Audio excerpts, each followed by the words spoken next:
और पुलिस वहाँ पर पहुंची तो जो बच्चा जो कि गायब था वो वहाँ पर पाया गया। बच्चे को हॉस्पिटल लाया गया जो कि डेड डिक्लेयर हो रखा था ऑलरेडी। उसके बाद में पोस्टमार्टम कंडक्ट करवाया गया। हमने मेडिकल बोर्ड से पोस्टमार्टम करवाया और साथ ही वीडियोग्राफी भी करवाई गई। जो पोस्टमार्टम रिपोर्ट हमें हासिल हुई उसके अनुसार जो बच्चे की मृत्यु है वो जो इंजरी का टाइम है उससे लेकर के पोस्टमार्टम के बीच में लगभग 24 घंटे का गैप था। अराउंड 24 आवर्स के अराउंड मृत्यु का समय दिया गया था।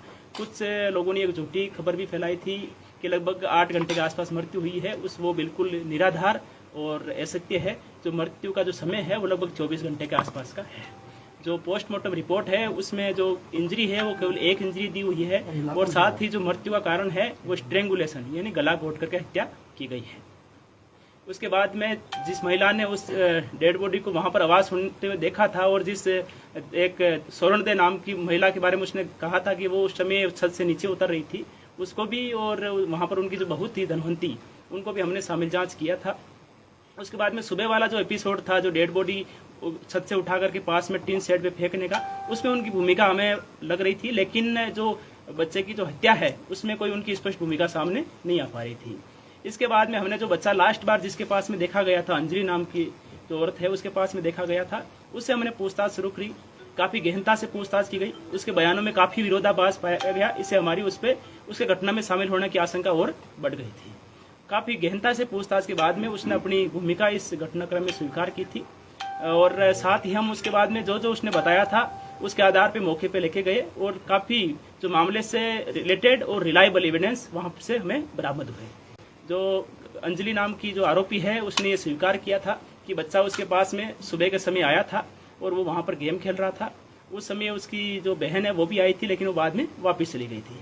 तत्पश्चात वो CID नाम का एक सीरियल वहाँ पर देख रही थी। उसमें किसी की एक हत्या का एक सीरियल उसमें चल रहा था। साथ ही पास में एक चार्जर की केबल भी वहाँ पर पड़ी हुई थी। जो अंजलि आरोपी ने यह भी बताया कि पहले उसने खुद ने सुसाइड का अटेम्प्ट किया। मैं यहाँ पर आपको यह भी बताना चाहूँगा कि हमने उसकी पूरी मेडिकल हिस्ट्री है अलग अलग हॉस्पिटल से वो भी कलेक्ट करी है, जिसमें उसमें सुसाइडल टेंडेंसीज दिखाई गई है और पहले भी अटेम्प्ट कर चुकी है, जिसका मेडिकल रिकॉर्ड और हमारे पास में दस्तावेजी साक्ष्य भी उपलब्ध है। उसके बाद में उसने बच्चे में पहले एक बार केवल से गला घोटने का अटेम्प्ट किया, लेकिन उसके बाद में रुक गई। फिर उसके बाद में उसको ये लगा कि बच्चा हो सकता है घर जाकर के शिकायत कर दे कि उसके साथ में उसने ऐसे किया है। उसके बाद में उस बच्चे का उसने केबल से गला घोट दिया। अभी तक की जांच से कोई पुरानी उसकी रंजिश या किसी और अदर पर्पज से कोई हत्या करने की बात सामने नहीं आई है। उसके बाद में हमने मौके से उसकी निशानदेही पे जो बच्चे की जो चप्पलें थी वो भी रिकवर करवाई थी और प्राइवेट 2 विटनेसेस भी हमने साथ में रखे थे। साथ ही बच्चे को जहाँ मार के रखा गया था जो बेड के नीचे, वहाँ से भी हमने एक वुडन पीस है वो हमने FSL में भेजा है। FSL की जो सीरोलॉजी की रिपोर्ट प्राप्त हुई है उसके अनुसार जो वहाँ पर निशान मिले हैं वो ब्लड के स्टेन्स हैं और ह्यूमन ओरिजिन का ब्लड है। साथ ही हमने जो बैग जिसमें उस लड़के को डाल के रखा गया था और बाद में अंजलि ने छत पे लेके गई थी, वो बैग भी रिकवर किया है। उसमें भी जो सीरोलॉजी की रिपोर्ट है उसके अनुसार ट्रेस से जो ब्लड मिले हैं। साथ ही हमने एक चादर भी बरामद की है और जो केबल है वो भी हमने इस मामले में बरामद की है। जो 3 आरोपी हैं अंजलि और इसके अलावा जो 2 और आरोपी है धनवंती और स्वर्ण दे, तीनों को हम अरेस्ट कर चुके हैं। अंजलि का हमने कुल मिलाकर के 5 दिन का पुलिस रिमांड हासिल किया था और धनवंती और स्वर्ण दे का 1-1 दिन का पुलिस रिमांड हासिल किया था। तीनों को बाद में माननीय न्यायालय में पेश किया गया है और तीनों को ही जुडिशियल कस्टडी में भेज दिया गया है। मर्डर का कारण सर पता चला? सर मर्डर का कारण क्या था सर? लोग रीजन पूछ रहे हैं, अभी रीजन क्या रहा, रीजन निकल के नहीं आ रहा।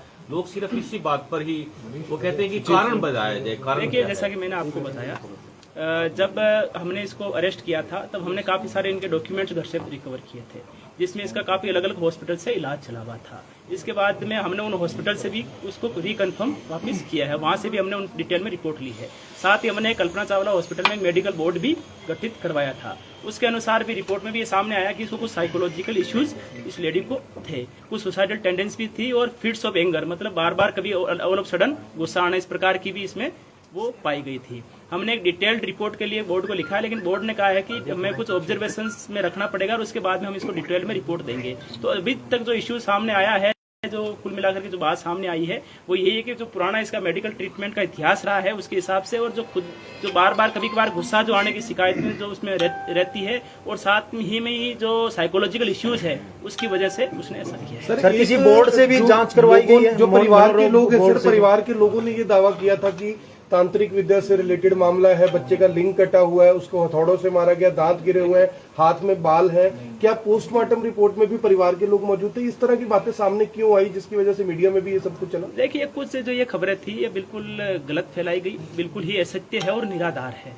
जो पोस्टमार्टम है वो मेडिकल बोर्ड ने किया है और साथ ही वीडियोग्राफी भी कराई गई है, जिसकी सीडी आज भी हमारे पास में पुलिस टीम के पास में उपलब्ध है। यदि घर वालों को कोई शंका हो तो वो भी उसको हम शंका का निवारण कर सकते हैं।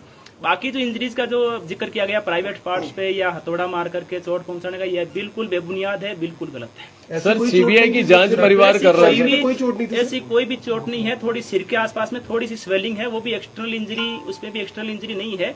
और साथ ही केवल एक जो लिगेचर मार्क होता है, जो गला गोटा गया, उसके जो मार्क्स हैं वो हैं।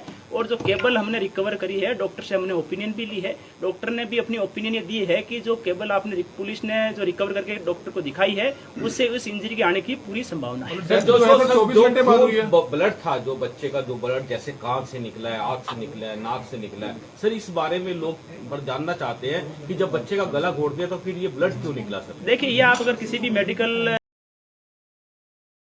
जो भी विशेषज्ञ है, आप इससे ये चीजें पूछोगे तो ये बिल्कुल वो क्लियर कर देंगे। स्ट्रेंगुलेशन में इस प्रकार के लक्षण होते हैं। सर, सीबीआई की परिवार जांच मांग की कर रहा है सर, सीबीआई की जांच की मांग कर रहा है परिवार। सर, उसके बारे में क्या कहना चाहते हैं? देखिए, मैं इतना कहना चाहूंगा कि जब तक जांच जिला पुलिस करनाल के पास में है, तब तक हम ये इंश्योर करेंगे कि जांच बिल्कुल निष्पक्ष हो, तथ्यों पे आधारित हो और विश्वसनीय और वैज्ञानिक रिपोर्ट्स आनी पेंडिंग थी, वो रिपोर्ट्स आ चुकी हैं सर, जो कल आनी पेंडिंग। देखिए, सीरोलॉजी और कुछ और रिपोर्ट हमारे पास में आ गई है, टॉक्सिकोलॉजी की भी रिपोर्ट आ गई है, डीएनए एग्जामिनेशन की जो रिपोर्ट है वो लगभग हमें उम्मीद है कि साइकोलॉजिकल बोर्ड ने क्या कहा है? वो साइको है, उसे इलाज की जरूरत है। देखिए, उनको हमने पुराना ट्रीटमेंट रिकॉर्ड दिखाया था, लेकिन उन्होंने कहा जी इस डिटेल्ड रिपोर्ट देने के लिए हमें कुछ दिन के लिए ऑब्जर्वेशन पे रखना होता है, उसके बाद में हम अपनी रिपोर्ट देंगे। लेकिन हम पूरी बात जवाब देना, लेकिन हम ये चाहते हैं कि इसमें एक डिटेल्ड हम रिपोर्ट जरूर प्राप्त करेंगे, ताकि आरोपी को किसी भी प्रकार का इस प्रकार का लाभ न मिले। ताई और दादी का क्या रोल रहा पूरा?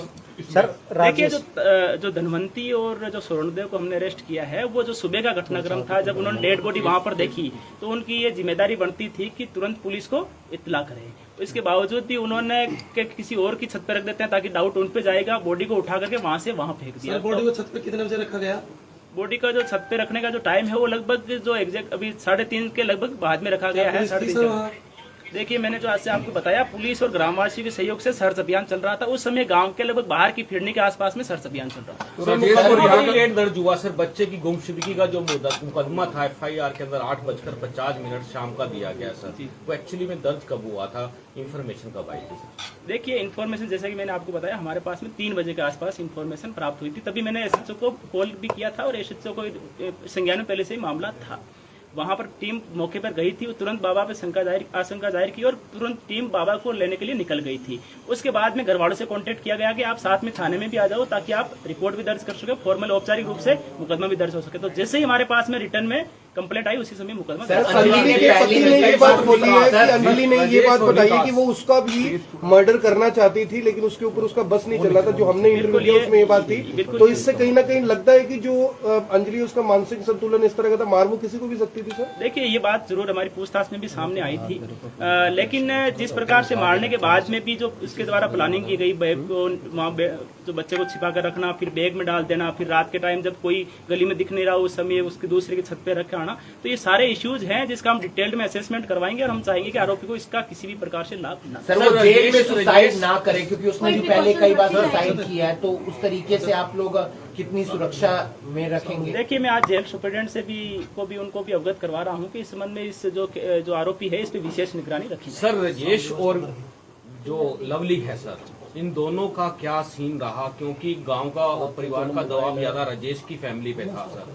उनका कहना था 1 घंटे में लुधियाना से कैसे आ सकता है सर? ये सर ये बड़ा वहाँ पर देखिए अफवाह फैली है इस तरह की। देखिए, पुलिस का कार्य है, यदि कोई निर्दोष है तो उसको बचाना, और रियल में किसी की इन्वॉल्वमेंट, थोड़ी सी भी इन्वॉल्वमेंट जो कानून के अनुसार अपराध बनती है, अगर वो बनती है तो उसके खिलाफ कार्रवाई सुनिश्चित करना।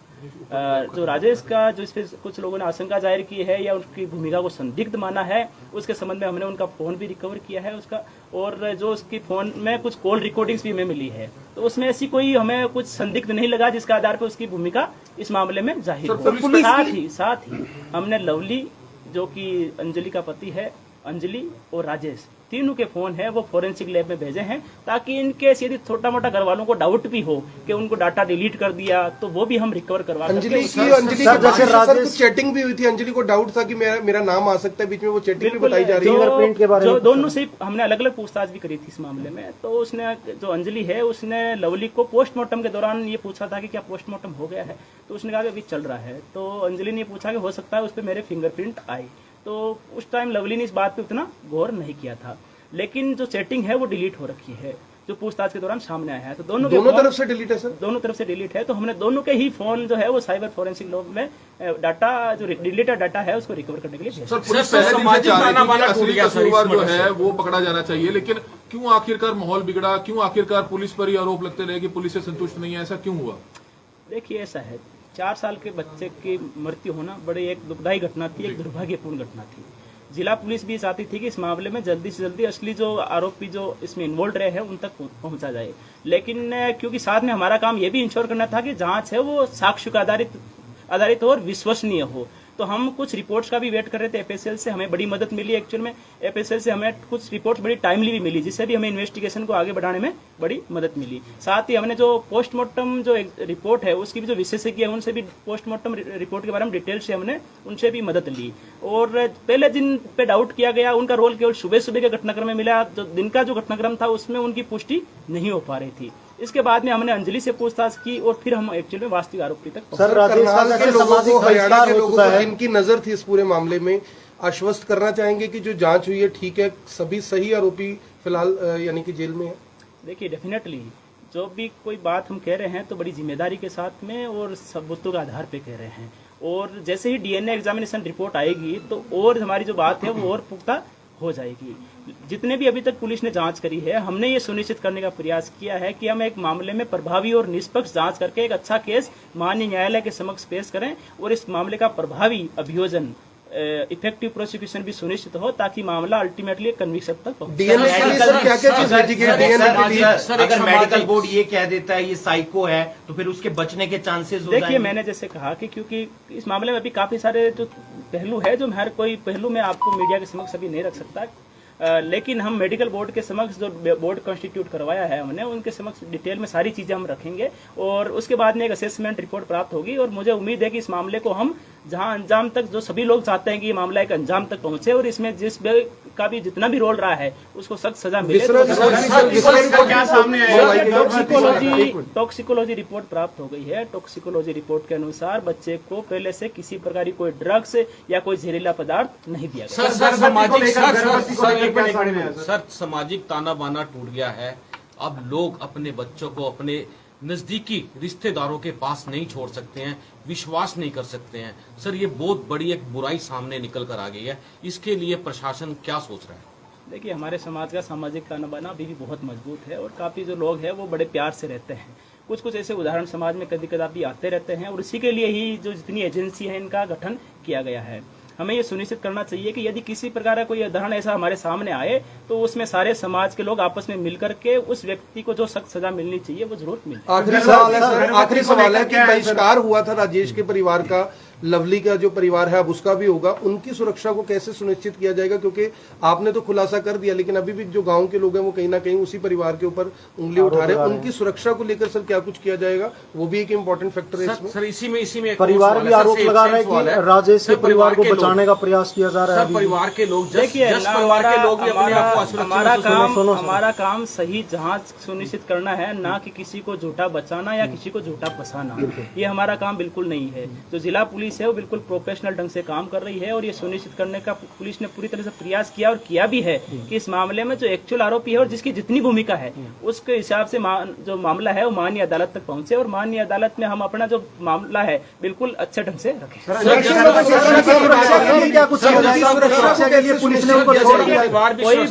कोई भी पक्ष हो, खासतौर पर पीड़ित पक्ष और कोई भी पक्ष हो, सबकी सुरक्षा सुनिश्चित करना है जिला पुलिस का वैधानिक दायित्व। एनालिसिस करेंगे सर उसका भी? बिल्कुल, हम जो भी यदि हमें कहीं पर भी लगता है थ्रेट असेसमेंट रिपोर्ट के आधार पर कि किसी भी व्यक्ति को खतरा है, चाहे वो पीड़ित पक्ष हो, तो हम ये सुनिश्चित करेंगे कि सबकी सुरक्षा सुनिश्चित। लोगों से क्या अपील करेंगे जो आक्रोशित थे और रोड जाम करना जा रहे थे? इस मामले में शुरू से ही परिवारजन भी और आसपास के जो भी लोग हैं और जो समाज के मौजूद लोग भी हैं, वो लगातार मेरे से मिलते रहे। मैंने उनको हर बार उनको ये बताने का प्रयास किया है, क्योंकि इन्वेस्टिगेशन 5 तारीख के आसपास में प्रारंभिक चरण में थी। मैंने कहा कि मैं सारा मामला आपको कंक्लूजन तक तब लेके जाएंगे जब आप हमें कुछ समय दोगे। किसी भी मामले में जल्दबाजी करना भी ठीक नहीं रहता, क्योंकि एफएसएल रिपोर्ट भी प्राप्त होने बताया है। कुछ लोग उसमें से संतुष्ट भी थे, कुछ लोगों के अपने अपने डाउट्स थे। वो मैंने उनको ये भी कहा कि आपके जो भी इस मामले में डाउट्स हैं, जैसे सारी रिपोर्टें प्राप्त होती रहेगी हम आपके एक एक डाउट क्लियर करते रहेंगे। हमारी ये जिम्मेदारी है कि आपके जो भी डाउट्स हो वो हम डाउट्स उनको क्लियर करें, लेकिन हम ये कतई ये भी नहीं करने वाले कि किसी भी बंदे पे यदि कोई छोटा सा भी आपने संदेह प्रकट किया किसी भी वजह से, तो और उसका कोई यदि मामले में रोल नहीं पाया जाए तो उसके खिलाफ कोई कार्रवाई करें। सर, एक सवाल उठ रहा है कि जो राजेश का परिवार था, माँ और पत्नी, उनको इतनी सुबह कैसे पता चला छत पे शव है? देखिए, इस मामले में जो बात सामने आई थी कि जो अंजलि है वो धनवंती के पास में गई थी, और धनवंती ने जब पूछा कि क्या चल रहा है तो उसने ये कहा कि आसपास की जो है वो तो सर्च अभियान पूरा हो चुका है, अब अपने कुछ घर हैं यहाँ के घर वो बाकी रह गए हैं, तो तुम भी अपना आसपास में चेक कर लो। इसी के आधार पे धनवंती है वो ऊपर गई थी। जब ऊपर उसने बच्चा देखा तो उसने वापस आकर के अपनी सास जो कि बैठक से आ रही थी उसको बताया कि अपने जो बच्चा जिसको ढूंढ रहे हैं वो तो अपनी छत पे पड़ा है। उसके बाद में उसकी सास ने कहा कि इस हिसाब से तो हम फंस जाएंगे या लोग हम पे डाउट करेंगे, तो उसने वो अपनी बहू को लेके गई, दोनों ने वहां से बच्चा उठाया और उसके बाद में उसकी सास ने थोड़ा सा आगे ले जाकर के टीम पे ये बात सच है कि जो बेड है, बेड का टुकड़ा एक लैब में भेजा गया जांच के लिए, उसमें खून के स्पॉट मिले हैं और वो एक पुख्ता प्रमाण है इस पूरे मामले में। इस मामले में वैसे हमारे पास में काफी सारे रिलायबल और साइंटिफिक एविडेंस है, और इसमें जो वुडन पीस जहाँ पर ब्लड स्टेन मिले हैं वो उसी एफएसएल रिपोर्ट है उससे भी पुष्टि हो चुकी है कि वो जो ब्लड स्टेन मिले हैं वो ह्यूमन ओरिजिन के हैं और ब्लड हैं। वो डीएनए एग्जामिनेशन की जो रिपोर्ट है वो भी मैच होकर के अगर शाम तक आ जाएगी तो हमारी चीज जो बात है वो और पुख्ता हो जाएगी। सर, अंजलि पर शक कैसे हुआ? अंजलि पर शक कैसे हुआ जब राजेश के परिवार पर शक था? देखिए, इस संबंध में हमारे पास में जो लास्ट सीन जो बोलते हैं कि अंतिम बार बच्चा या जो भी व्यक्ति है जो विक्टिम है वो किसके साथ में देखा गया, तो हमारे पास में जानकारी सामने आई कि अंतिम बार बच्चा है वो अंजलि के पास में देखा गया। सर, अंजलि राजेश और के घर ही क्यों गई? क्या उन्हें भनक थी इस बात की कि इनकी पुरानी रंजिश है? देखिए, ऐसी भी कुछ बातें सामने आई है, वो भी अभी पुष्टि सारी चीजें हम पुष्टि कर लेंगे, लेकिन अंजलि और धनवंती जो है वो आपस में एक दूसरे घर पे वैसे आती जाती रहती थी। तंत्र विद्या का तो कुछ नहीं निकला सर इसमें। देखिए, मामला कोई तंत्र विद्या से या इस प्रकार की कोई जो भी बातें आई थी वो सामने उससे कोई जुड़ा। आखिरी सवाल है सर, CIA 2 ने जांच की, दबाव काफी था, मीडिया का भी प्रेशर था, लोग भी प्रदर्शन कर रहे थे, CIA 2 के लिए कुछ कहना चाहेंगे? मर्डर का काफी एक किस्म से ब्लाइंड। देखिए, इसमें जो ASP इंद्री है, हिमाद्री कौशिक जो IPS है, उनके नेतृत्व में एक SIT का हमने गठन किया था जिसमें CIA 2 से इंस्पेक्टर मोहनलाल भी थे, और मैंने वेरी फर्स्ट डे से यही मेरी तरफ से निर्देश थे कि इस मामले में यह सुनिश्चित किया जाए कि कोई भी निर्दोष चाहे कितने ही दबाव क्यों ना हो फंसे ना, और यदि जिसका जितना भी इन्वॉल्वमेंट है, जिस सीमा तक इन्वॉल्वमेंट है जो कानून के अनुसार दंडनीय अपराध है, उसके हिसाब से उस पर जरूर कार्रवाई होनी चाहिए। तो हमारी जो SIT टीम है उसने रात दिन ये मेहनत करके निश्चित तौर पे इसमें काफी अच्छी इन्वेस्टिगेशन सुनिश्चित की है, और आगे भी ये इंश्योर करेंगे कि जो मामला कोर्ट तक पहुंचे तो एक पुख्ता केस हमारा। अब कोई आरोपी नहीं है सर जिसकी गिरफ्तारी होनी है? देखिए, अभी तक की जांच के अनुसार नहीं है, लेकिन फिर भी अभी कुछ रिपोर्ट्स और साथ में जो साइबर फोरेंसिक लैब में जो मोबाइल भेजे हुए हैं उनकी रिपोर्ट भी क्लीन चिट किसी को नहीं है सर अभी अंडर? देखिए, मामला भी अनुसंधान अधीन है। जब चालान एक्चुअल में हमारा तैयार होता है तब हम कुल मिलाकर ये कहते हैं कि जब हमारे मामले में जांच पूर्ण हो गई है। साथ ही मैंने DC साहब से ये भी रिक्वेस्ट की कि हरियाणा सरकार ने जो चिन्हित अपराध आइडेंटिफाइड जो क्राइम उसकी स्कीम चला रखी है तो उसमें भी इस केस को इंक्लूड किया जाए। उससे ये, क्योंकि उसमें डिस्ट्रिक्ट अटॉर्नी, DC और SP उसमें सदस्य होते हैं, तो हम ये उसका केस का रिव्यू करते रहते हैं ताकि मामले का कोर्ट में जाने के बाद में भी गवाही जल्दी हो और मामला जल्दी से। कुछ अपील करना चाहेंगे आप? जी, अपील करना चाहेंगे कुछ समाज से, कुछ अपील करना चाहेंगे? देखिए, मैं जितने भी करनाल वासी या जितने भी इस मामले से जुड़े हुए लोग हैं, मैं सभी से रिक्वेस्ट करना चाहूंगा, अनुरोध करना चाहूंगा कि इस मामले से जुड़ी हुई कोई भी भ्रामक, असत्य या निराधार खबरें प्रसारित न करें। इससे हमारी अनावश्यक रूप से इन्वेस्टिगेशन भी बाधित होती है और कानून व्यवस्था की स्थिति भी बिगड़ने की आशंका रहती है। पुलिस के द्वारा जो भी बयान दिए जा रहे हैं उसको ही प्रामाणिक और पुख्ता माने। जिला पुलिस ये सुनिश्चित करने का 100% इंश्योर कर रही है कि इस मामले में जांच बिल्कुल निष्पक्ष, उचित और त्वरित हो। सर, करनाल के SP ये कोशिश करेंगे कि मामला फास्ट ट्रैक कोर्ट में चले, बच्चे को न्याय मिल सके। देखिए, हम इस मामले